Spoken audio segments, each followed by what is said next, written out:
So we're going to take a tour of your gallery, I think, and see some items, see an object that you're especially proud of and have some insight about. And That's right, yes, it's a wonderful Persian bow from Kashan province in Western Persia, dating from the 13th century. and how did you come about owning this? Where did it come from? Well, it was originally in the LA County Museum, the Los Angeles County Museum, where it had been since 1969. It was part of a large donation they got at that time. It was then deaccessioned by the museum and sold at auction in 2002, after which it went into collection in Belgium. And it was then consigned to us for sale from there last year. And let's take a look at it, and then we can discuss some of the features and about what attracted you to it in the first place. Yes. Well, I think the first thing to be said about it is the color, which of course is very striking, and it's in fact a turquoise glaze. The bowl itself is made of pottery. It's a type of frit in fact, and it's been painted.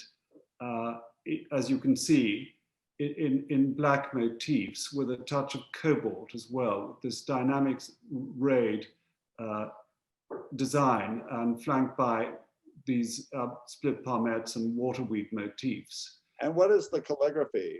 The calligraphy, interestingly, is Persian script, and it actually is a quatrain of poetry, a love poem. And it's very much in the style of the 11th and 12th century poets such as Omar Khayyam. So very typical. And I'm noticing that there's a considerable kind of crazing, some craquelure to the glaze. Is that typical?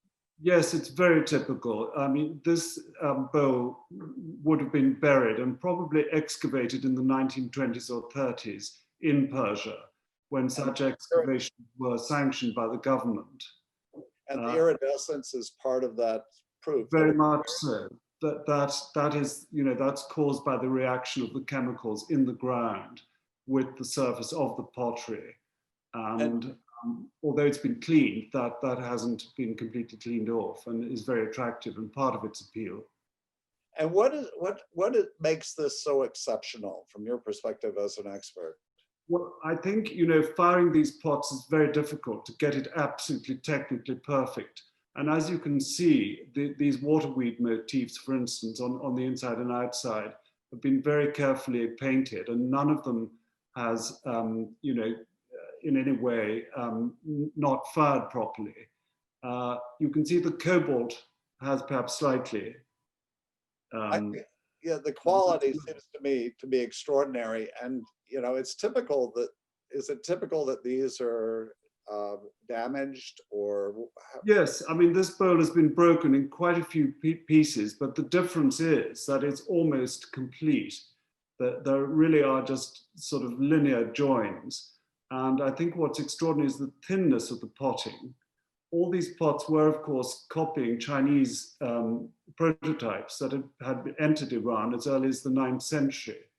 And these influences were absorbed. The shapes were mainly Persian, but the technique they were trying to imitate was in fact originally Chinese. And that's what I noticed, and what I find so interesting and appealing is these cross-cultural references. Yes. You say that shape seems to be would you say it's a metal shape, isn't it? Well, it is indeed. Yes, it's also found in metalwork, but it's very sculpted, sharp, and rather beautiful shape, which is very typical of these bowls of the 13th century. The hadith, I mean, the sayings of the Prophet died in 632 AD, and one of his sayings prohibited the use of silver and gold vessels for eating and drinking. And that was really what stimulated the sultans to support the production of pottery to a very high level at the courts, at the early courts of Persia. That's so fascinating. I'm assuming this is extraordinarily rare. Are there many of these around?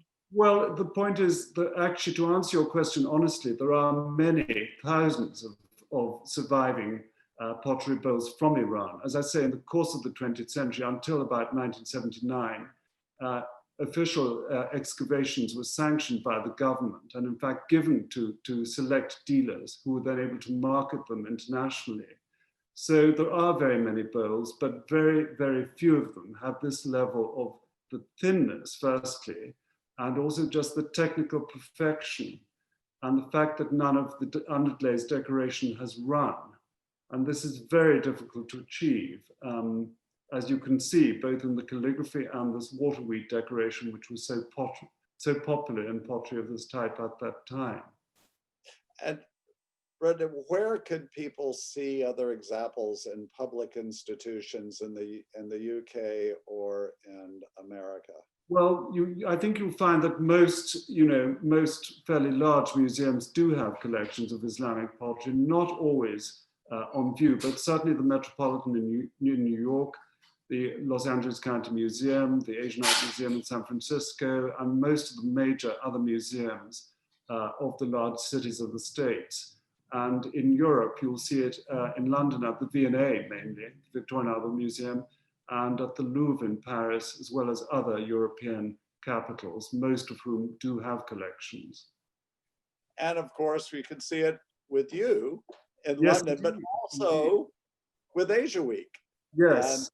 And we look forward to seeing you again and in person and having the opportunity to do so. Thank you. This was absolutely terrific. Thank Any you. final thoughts that you want to share?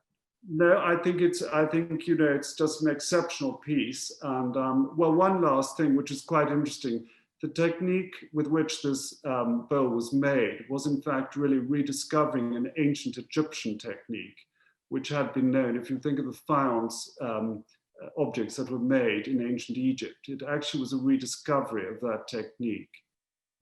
So I think that again, the color takes you back very much to that pure turquoise of ancient Egypt. Absolutely fascinating. Thank you, Brendan, for taking. Thank you so much, Lark. It's great. Thank you.